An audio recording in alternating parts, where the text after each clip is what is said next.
নমস্কাৰ মই মজিদ বন্ধুসকল পলকতে চামক আজি 9টা গুৰুত্বপূৰ্ণ খবৰ। প্ৰথমটো খবৰ, অৱশেষত ঘোষণা কৰা হ'ল পবিত্ৰ ঈদ উল ফিতৰৰ দিন। 21 মাৰ্চ অৰ্থাৎ কাইলৈ পালন কৰা হ'ব পবিত্ৰ ঈদ উল ফিতৰ। এই ঘোষণা কেন্দ্ৰীয় হিলাল কমিটি অসমৰ। কাইলৈ অসমৰ লগতে সমগ্ৰ ভাৰতবৰ্ষত পালন কৰা হ'ব পবিত্ৰ ঈদ উল ফিতৰ। 21 মাৰ্চত পবিত্ৰ ঈদ উল ফিতৰ। কেন্দ্ৰীয় হিলাল কমিটি অসমে ঘোষণা কৰিলে ঈদৰ দিন 21 মাৰ্চ অৰ্থাৎ কাইলৈ পালন কৰা হ'ব পবিত্ৰ ঈদ। অসম তথা ভাৰতত দেখা পোৱা নগ'ল ঈদৰ জোন। আৰু এই চেগতে ৰাজ্যৰ লাখ লাখ মুছলমানলৈ ঈদৰ শুভেচ্ছা জনাইছোঁ আমাৰ চেনেলৰ তৰফৰ পৰাও। পৰৱৰ্তী খবৰ, বিজেপিৰ প্ৰাৰ্থীৰ তালিকা প্ৰকাশৰ পিছতে বিজেপিত আৰম্ভ হৈছে খহনীয়া। এইবাৰ কংগ্ৰেছত যোগদান কৰিব বিজেপিৰ মন্ত্ৰী নন্দিতা গাৰ্লোছাই। বিজেপিৰ প্ৰাৰ্থীৰ তালিকা প্ৰকাশৰ পিছতে দলটোৰ ভিতৰত আৰম্ভ হৈছে অসন্তুষ্টি। যিকোনো মুহূৰ্তত বিজেপি ত্যাগ কৰি কংগ্ৰেছত যোগদান কৰিব নন্দিতা গাৰ্লোছাই। ৰাজ্যৰ ৰাজনীতিৰ আন এক ডাঙৰ খবৰ, বিজেপিৰ প্ৰাৰ্থীৰ তালিকা প্ৰকাশৰ পিছতে দলটোৰ ভিতৰখনত আৰম্ভ হৈছে অসন্তুষ্টি। এইবাৰ কংগ্ৰেছত যোগদান কৰিব মন্ত্ৰী নন্দিতা গাৰ্লোছাই। সমগ্ৰ বিষয়টো গোপনে ৰাখিছে কংগ্ৰেছে। যিকোনো সময়ত ৰাজীৱ ভৱনলৈ যাব নন্দিতা গাৰ্লোছা আৰু কংগ্ৰেছত যোগদান কৰিব বিজেপিৰ মন্ত্ৰী নন্দিতা গাৰ্লোছাই। পৰৱৰ্তী খবৰ, আন্তঃৰাষ্ট্ৰীয় পৰ্যায়ত পুনৰ হুৰাহুৰে কমিছে ভাৰতীয় টকাৰ মূল্য। মধ্যপ্ৰাচ্যৰ যুদ্ধৰ বিৰূপ প্ৰভাৱ পৰিছে ভাৰতত। ডলাৰৰ বিপৰীতে পুনৰ অৱনমিত হ'ল ভাৰতীয় টকাৰ মূল্য। শতকলৈ আৰু মাত্ৰ 7 টকা বাকী। সৰ্বকালৰ ইতিহাস ভংগ কৰি প্ৰতি ডলাৰৰ বিপৰীতে 93 টকা 33 পইচাত উপনীত হ'ল ভাৰতীয় মুদ্ৰা। অৰ্থাৎ আমেৰিকাৰ $1 বিপৰীতে ভাৰতীয় টকাৰ মূল্য হ'লগৈ 93 টকা 33 পইচা। দৰ্শকসকল, আৰু বহুতো গুৰুত্বপূৰ্ণ খবৰ আছে। তাৰ আগতে আপোনাক জনাওঁ যে যদি আপুনি এতিয়ালৈকে এইটো ভিডিঅ'ত লাইক কৰা নাই তেন্তে এতিয়াই ভিডিঅ'টোত লাইক কৰি দিয়ক। আৰু এনেকুৱা ধৰণৰ ভিডিঅ'সমূহ নিতৌ চাবলৈ চেনেলটো ছাবস্ক্ৰাইব কৰি কাষত থকা বেল আইকনটো প্ৰেছ কৰি ৰাখক। পৰৱৰ্তী খবৰ, কংগ্ৰেছ ৰাইজৰ দলৰ মিত্ৰতা চূড়ান্ত। ৰাজ্যৰ ৰাজনীতিৰ আটাইতকৈ ডাঙৰ খবৰ, কংগ্ৰেছ আৰু ৰাইজৰ দলৰ মিত্ৰতা চূড়ান্ত হৈছে। গৌৰৱ গগৈৰ সৈতে অখিল গগৈৰ বাৰ্তালাপত চূড়ান্ত হৈছে মিত্ৰতা। ৰাইজৰ দলক কংগ্ৰেছে এৰি দিলে 10খন আসন। 3খন আসনত হ'ব দুয়ো দলৰ বন্ধুত্বমূলক প্ৰতিদ্বন্দ্বিতা। এৰি দিয়া সমষ্টিকেইটা হৈছে ক্ৰমে মানস সমষ্টি, দলগাঁও সমষ্টি, ধিং, তেজপুৰ, চিচিবৰগাঁও, ডিগবৈ, শিৱসাগৰ, মৰিয়নি, বোকাখাট আৰু কলিয়াবৰ সমষ্টি। আৰু আন 3টা সমষ্টিত হ'ব বন্ধুত্বমূলক প্ৰতিদ্বন্দ্বিতা। বন্ধুত্বমূলক প্ৰতিদ্বন্দ্বিতা হ'বলগীয়া সমষ্টিকেইটা হৈছে গৌৰীপুৰ সমষ্টি, গোৱালপাৰা পূব আৰু মাৰ্ঘেৰিটা সমষ্টি। পৰৱৰ্তী খবৰ, দেশত ৰন্ধন গেছৰ নাটনিক লৈ কেন্দ্ৰীয় চৰকাৰৰ ডাঙৰ ঘোষণা। মাত্ৰ 7 দিনৰ ভিতৰত লাভ কৰিব PNG সংযোগ। ৰন্ধন গেছৰ নাটনিক লৈ কেন্দ্ৰীয় চৰকাৰৰ ডাঙৰ ঘোষণা। মাত্ৰ 7 দিনৰ ভিতৰত লাভ কৰিব PNG সংযোগ। দেশবাসীলৈ কেন্দ্ৰীয় চৰকাৰৰ ডাঙৰ ঘোষণা। জনসাধাৰণৰ সুবিধাৰ বাবে পেট্ৰলিয়াম মন্ত্ৰালয়ৰ ডাঙৰ নিৰ্দেশ গেছ কোম্পানীসমূহলৈ। কোনো কাৰণত দেশত নহয় ইন্ধনৰ অভাৱ। ভাৰতৰ প্ৰতিটো পৰিয়ালক সুলভ ইন্ধনৰ সুবিধা প্ৰদানৰ লক্ষ্যৰে ভাৰত চৰকাৰৰ ডাঙৰ পদক্ষেপ। ডিজিটেল ট্ৰেকিঙৰ জৰিয়তে গ্ৰাহকে নিশ্চিত কৰিব আবেদনৰ স্থিতি। PNG নেটৱৰ্কে দ্ৰুতগতিত লাভ কৰিব সম্প্ৰসাৰণ।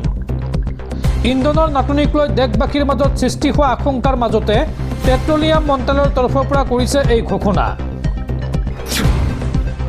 পৰৱৰ্তী খবৰ, ঘোষণা কৰা হ'ল কংগ্ৰেছৰ 3য়খন প্ৰাৰ্থীৰ তালিকা। অসম বিধানসভা নিৰ্বাচনৰ বাবে কংগ্ৰেছে প্ৰকাশ কৰিলে 3য়খন প্ৰাৰ্থীৰ তালিকা। এই তালিকাত নাম আছে 22টা সমষ্টিৰ। এই 22টা সমষ্টিৰ কোন সমষ্টিত কাক টিকট দিছে কংগ্ৰেছে চাওঁ আহক। কংগ্ৰেছৰ 3য়খন প্ৰাৰ্থীৰ তালিকাত প্ৰাৰ্থিত্ব লাভ কৰিছে কোকৰাঝাৰত মানিক চন্দ্ৰ ব্ৰহ্মই, ওদালগুৰি সমষ্টিত সুৰেন দৈমাৰী, বাওখুংৰিত চাপালীমাৰাক লাহৰীঘাট সমষ্টিত ডক্টৰ আসিফ মহম্মদ নাজাৰ, পৰ্বতজোৰা সমষ্টিত আছৰাফুল ইছলাম শ্বেখ, নগাঁও বটদ্ৰৱা সমষ্টিত ডাক্তৰ দুৰ্লভ চমুৱা, ধুবুৰী সমষ্টিত বেবী বেগম, নদুৱাৰ সমষ্টিত সুনীল চেত্ৰী, জলেশ্বৰত আফতাবুদ্দিন মোল্লা, ৰঙানদী সমষ্টিত জয়ন্ত খাউন, অভয়াপুৰীত প্ৰদীপ চৰকাৰ, লখিমপুৰত ঘন বুঢ়াগোহাঁই, চিডলি চিৰাং সমষ্টিত মতিলাল নাৰ্জাৰী, ঢকুৱাখনা সমষ্টিত আনন্দ নৰক, চেঙা সমষ্টিত আব্দুৰ ৰহিম আহমেদ, মাকুম সমষ্টিত শিৱনাথ চেতিয়া, পাকা বেতবাৰী সমষ্টিত জাকিৰ হুছেইন চিকদাৰ, খুমটাই সমষ্টিত ৰজলিনা তিৰ্কী, হাওৰাঘাট সমষ্টিত সঞ্জীৱ তেৰণ, বাক্সা সমষ্টিত জগদীশ মদাহী, আলগাপুৰ কাটলিচেৰা সমষ্টিত জুবেৰ আলম মজুমদাৰ আৰু তামুলপুৰ সমষ্টিত প্ৰাৰ্থিত্ব দিয়া হৈছে ৰাফি দৈমাৰীক।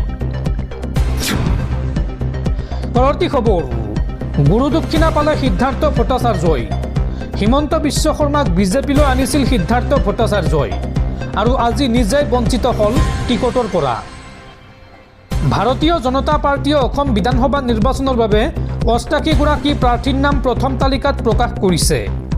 বৰ্তমানৰ কেইবাজনো বিধায়কক বাদ দি নতুন মুখক অগ্ৰাধিকাৰেৰে নিজৰ আধিপত্য সুদৃঢ় কৰিবলৈ কৌশলগতভাৱে সমষ্টি দখলৰ পৰিকল্পনা কাৰ্যকৰী কৰে।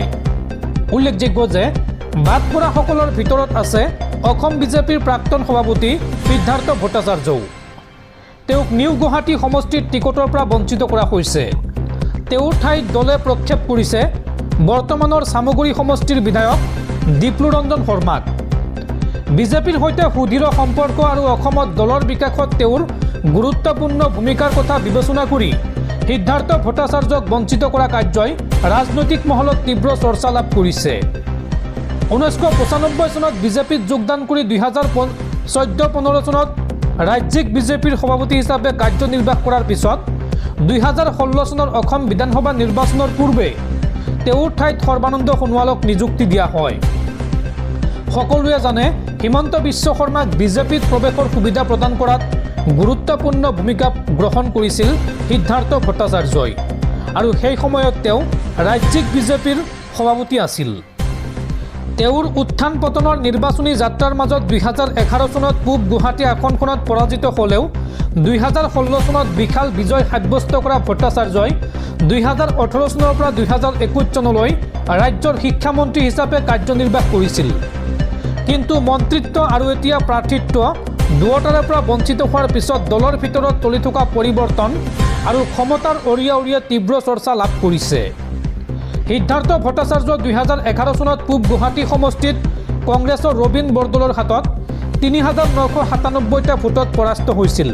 কিন্তু 2016 চনত তেওঁ কংগ্ৰেছৰ ববিতা শৰ্মাতকৈ ৯৬,৬৩৭টা ভোটৰ ব্যৱধানত আসনখন দখল কৰিবলৈ সক্ষম হৈছিল। 2018 পৰা 2021 বৰ্ষত শিক্ষামন্ত্ৰীৰ পদত কাৰ্যনিৰ্বাহ কৰা তেওঁক কেবিনেটৰ পৰা বাদ দিয়া হয়। এতিয়া কথা হ'ল বিয়াগম দুৰ্নীতিৰ অভিযোগৰ চৰ্চা চলি থকাৰ মাজতে যিগৰাকী হিমন্ত বিশ্ব শৰ্মাক তেওঁ ৰঙা দলিচা পাৰি বিজেপিৰ মজিয়ালৈ আদৰি আনিছিল তেওঁৱেই এতিয়া দলৰ সৰ্বে হৈ সিদ্ধাৰ্থ ভট্টাচাৰ্যক টিকটৰ পৰা বঞ্চিত কৰি গুৰু দক্ষিণা দিয়া বুলি ৰাজ্যজুৰি চৰ্চা লাভ কৰিছে। পৰৱৰ্তী খবৰ, বিধানসভা নিৰ্বাচনৰ বাবে অগপ দলে ঘোষণা কৰিলে প্ৰাৰ্থীৰ তালিকা। ৰাজ্যৰ 26টা সমষ্টিৰ প্ৰাৰ্থীৰ তালিকা ঘোষণা কৰিছে অসম গণ পৰিষদ দলে। অসম গণ পৰিষদ দলে ৰাজ্যৰ কোন সমষ্টিত কাক প্ৰাৰ্থিত্ব দিছে বা কাক টিকট দিছে চাওঁ আহক। প্ৰথমতে আছে বোকাখাট সমষ্টি। বোকাখাট সমষ্টিত অতুল বৰা হ'ব অগপৰ প্ৰাৰ্থী।